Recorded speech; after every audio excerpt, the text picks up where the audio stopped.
ইসলামী ছাত্র আন্দোলন বাংলাদেশ কেন্দ্রীয় কমিটি কর্তৃক আয়োজিত আজকে ছাত্র সম্মেলনের সম্মানিত সভাপতি, প্রধান অতিথি, আমাদের সেরেতাজ ইসলামী আন্দোলন বাংলাদেশের সম্মানিত আমির হযরত বিশ্ববুদুর চরমনাই দামাত বরকাতুল আলিয়া সহ সকল স্তরের ছাত্র ভাইয়ের আমার, ইসলামী ছাত্র আন্দোলন সাহাবাদের অনুসরণ। ইসলামী ছাত্র আন্দোলন রুহানিয়াত ও জেহাদের সমন্বিত প্রয়াস। ইসলামী ছাত্র আন্দোলন নিজেকে গড়ার ভিত্তিতে সমাজকে করতে চায়। ইসলামী ছাত্র আন্দোলন এদেশে ইসলাম হুকুমত কায়েম করতে চায়। ইসলামী ছাত্র আন্দোলন এই ভূখণ্ডকে রক্ষা করতে চায়। ইসলামী ছাত্র আন্দোলন বৈষম্য দূর করতে চায়। ইসলামী ছাত্র আন্দোলন প্রত্যেকটা মানুষের অধিকারকে ফিরিয়ে দিতে চায়। ইসলামী ছাত্র আন্দোলন সাম্য, মানবিক মর্যাদা, সামাজিক ন্যায় বিচার প্রতিষ্ঠিত করতে চায়। ইসলামী ছাত্র আন্দোলন যেই সমস্ত এতিম, মিসকিন, বিধবা, নিঃস্ব অবস্থা আছে তাদের পাশে দাঁড়াতে চায়। ইসলামী ছাত্র আন্দোলন বাংলাদেশ প্রত্যেকটা মাজলুম মানুষের পাশে থাকতে চায়।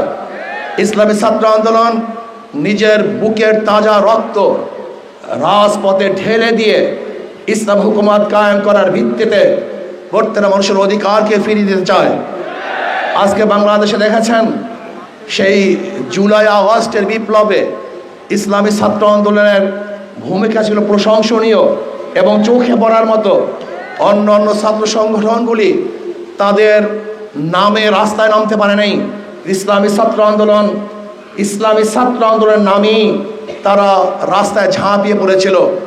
ইসলামী ছাত্র আন্দোলনের বহুত কর্মী শহীদ হয়েছেন। ইসলামী ছাত্র আন্দোলনের বহুত সদস্য আহত হয়েছেন। ইসলামী ছাত্র আন্দোলন তারা সাহসিকতার সাথে রাস্তায় ঝাঁপিয়ে পড়েছিলেন এই ভূখণ্ডকে রক্ষা করার জন্য, ইসলামী হুকুমত কায়েম করার জন্য, প্রত্যেকটা মানুষের অধিকারকে ফিরিয়ে দেওয়ার জন্য।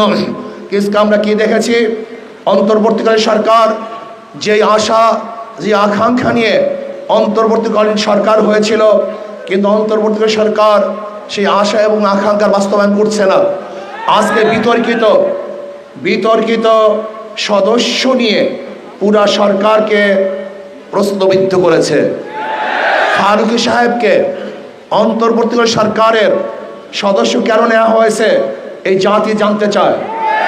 সব জায়গার থেকে এই বিতর্কিত সদস্যের ব্যাপারে আওয়াজ উঠলেও ফ্যাসিস্ট শেখ হাসিনার মতো ঘাড় তাড়াবাই করে এখনো সেই ফারুকীকে বিদায় দেওয়া হয় নাই, বরং সেখানেই রাখা হয়েছে। আমি বলবো এটা অন্তর্বর্তীকালীন সরকারের জন্য অকল্যাণ, এটা ঠিক কাজ করেন নেই। যাই হোক, দ্রব্যমূল্যের ঊর্ধ্বগতি এখন পর্যন্ত আপনি নিয়ন্ত্রণে আনতে পারেন নাই। চাঁদা বেড়ে গেছে। আপনারা দেখেছেন এই পর্যন্ত প্রায় 500-র উপরে খুন হয়েছে, 4000-এর উপরে ধর্ষণ, ইফতিজিং, চুরি, ডাকাতির মামলা হয়েছে 4000-এর উপরে। এইগুলি আমরা চাই নাই। এই জাতি কোনো অবস্থাতেই নির্বিচারে হত্যার বাংলাদেশে দেখতে চায় না। আমার কোনো মেয়ে ধর্ষিতা হোক, এটা বাংলাদেশের মানুষ দেখতে চায় না। আমাদের বাংলাদেশের মানুষ কোনো ক্ষুধার্ত থাকুক, এর দেশের জাতি দেখতে চায় না। আমরা চাই ইনসাফ প্রতিষ্ঠিত হবে, প্রত্যেকটা মানুষের অধিকার তারা ফিরে পাবে। যেখানে থাকবে মুসলমানদের অধিকার, যেখানে থাকবে হিন্দুদের অধিকার, যেখানে থাকবে খ্রিস্টানদের অধিকার, যেখানে থাকবে মহিলাদের অধিকার, যেখানে থাকবে প্রত্যেকটা জেলে, তাঁতি, কুমার, ঋষি, চামার, প্রত্যেকটা মানুষের অধিকার যেখানে বাস্তবায়ন হবে, সেই রাষ্ট্র আমরা দেখতে চাই। আজকে ভারতকে বলবো, আপনি উস্কানি দিচ্ছেন, পায় পাড়া দিয়ে আমাদের সাথে যুদ্ধ করতে চান। আজকে ভারতের একদল দালালরা আমাদের দেশকে অস্থিতিশীল করার চক্রান্ত করতেছে। আমি বলবো ইসকন এটা হিন্দুদের কোনো সংগঠন নয়, এটা সন্ত্রাসীদের সংগঠন, এটা টেররিস্টদের সংগঠন। এরা সন্ত্রাসবাদ কায়েম করতে চায়, এদেশকে ধ্বংস করতে চায়, এই ভূখণ্ডকে ধ্বংস করতে চায়। আমি অন্তর্বর্তী সরকারকে বলবো ইসকনকে নিষিদ্ধ করুন। অল্প সময়ের মধ্যে ইসকনকে নিষিদ্ধ করুন। আর ভারতকে বলবো আপনি আমাদের সাথে যে যুদ্ধ করতে চান, ভারত কোনোদিনই আমাদের সাথে বন্ধুত্ব পরিচয় দিতে পারে নাই। ভারত সে দেশের সংখ্যালঘুদের উপরে ভালো ব্যবহার করতে পারে নাই, তাদের সাথে ভালো আচরণ করতে পারে নাই, তাদের সাথে বৈষম্য দূর করতে পারে নাই। আপনারা শুনেছেন ভারতের মধ্যে বাবরি মসজিদকে ভেঙে দেওয়া হয়েছিল, জ্ঞান পাবি মসজিদকে, সেখানে মন্দির বানাবার চক্রান্ত চলতেছে। ভারতের মধ্যে গরুর গোশত বহন করার অজুহাতে বহুত মুসলিমদেরকে হত্যা করা হয়েছে। আপনারা দেখেছেন কর্ণাটকে আমার বোন বোরখা পরে কলেজে যাওয়ার কারণে তাকে অপমান করা হয়েছে। আপনারা দেখেছেন হাজারো বোনদেরকে ভারতে ধর্ষণ করা হয়েছে, যেখানে সংখ্যালঘুরা ভারতের মধ্যে পার্সেন্টেজ অনুযায়ী এখনো চাকরি পাচ্ছে না, যেখানে মুসলমানদের পার্সেন্টেজ 25-30-এর উপরে, সেখানে চাকরির হার মাত্র 1%। অথচ বাংলাদেশের সংখ্যালঘুদের হার কত আর চাকরির হার কত আপনি জানেন? 37% আজকে সংখ্যালঘুদের চাকরি, 37%। আমাদের মুসলমানদের চেয়েও তাদের চাকরির পার্সেন্টেজ অনেক বেশি। এরপর আমরা বৈষম্য করছি, অথচ যে ভারতের মধ্যে ধর্মীয় অনুষ্ঠান পালন করতে দেয় না, যে ভারতের মধ্যে ধর্মীয় মসজিদগুলিকে ধ্বংস করা হচ্ছে, যেই ভারতের মধ্যে বারবার হিন্দু মুসলিম দাঙ্গা সৃষ্টি করার জন্য উগ্রবাদীরা চক্রান্ত করছে, যেই ভারত আমাদের সাথে 71-এ বৈষম্য করেছে, 71-এর স্বাধীনতার পরে 30,000 কোটি টাকার সম্পত্তি ভারত লুট করেছে। আপনি কি জানেন 71-এ এই ভারত আমাদের বাংলাদেশ থেকে বাথরুমের ভালো ভালো টেপগুলি নিয়ে গেছে, বাথরুমের ভেসিনগুলি নিয়ে গেছে, যেই ঘরের মধ্যে ভালো আলমারি ছিল সেই আলমিরাগুলো পর্যন্ত ভারত নিয়ে গেছে। আপনারা জানেন ভালো গাড়িগুলি ভারত আমাদের থেকে চুরি করে ভারতই নিয়ে গেছে। আমাদের দেশের হাজার অস্ত্র ভারত ডাকাতি করে নিয়ে গেছে। ভারত আমাদের সাথে আজ পর্যন্ত ভালো বন্ধুত্ব পরিচয় দিতে পারে নাই। 25 সালা গোলামী চুক্তির মাধ্যমে ভারত আমাদেরকে গোলাম বানিয়েছে। ভারত ফরাক্কা বাদ দিয়ে আমাদেরকে মরুভূমিতে পরিণত করেছে, আমাদেরকে না খেয়ে মারার চক্রান্ত ভারত করেছে। আজ পর্যন্ত নদীগুলো 54টা নদীর আজ পর্যন্ত পানির সমাধান ভারত করতে পারে নাই। দেখেন ইসকনকে নিয়ে আজকে ভারত আমাদের খাদ্য বন্ধ করে দিয়েছে, আমাদের সাথে তারা বাণিজ্য করবে না। চিকিৎসাও বন্ধ করে দিয়েছে, তারা আমাদের চিকিৎসা করবে না। আমাকে কালকে প্রশ্ন করেছে ভারত যদি চিকিৎসা বন্ধ করে দেয় আমাদের অবস্থা কি হবে? আমি বলছি খুব ভালো হবে, আমাদের দেশে ভালো ভালো হসপিটাল আমরা নির্মাণ করব। ভারত যদি চিকিৎসা বন্ধ করে দেয় আমাদের দেশে হাজারো ভালো ভালো ডাক্তার আমরা তৈরি করব। ভারত যদি খাদ্য বন্ধ করে দেয় আমাদের বাংলাদেশের প্রত্যেকটা মানুষ আমরা কৃষক হয়ে যাব, আমি নিজেও কৃষক হয়ে যাব।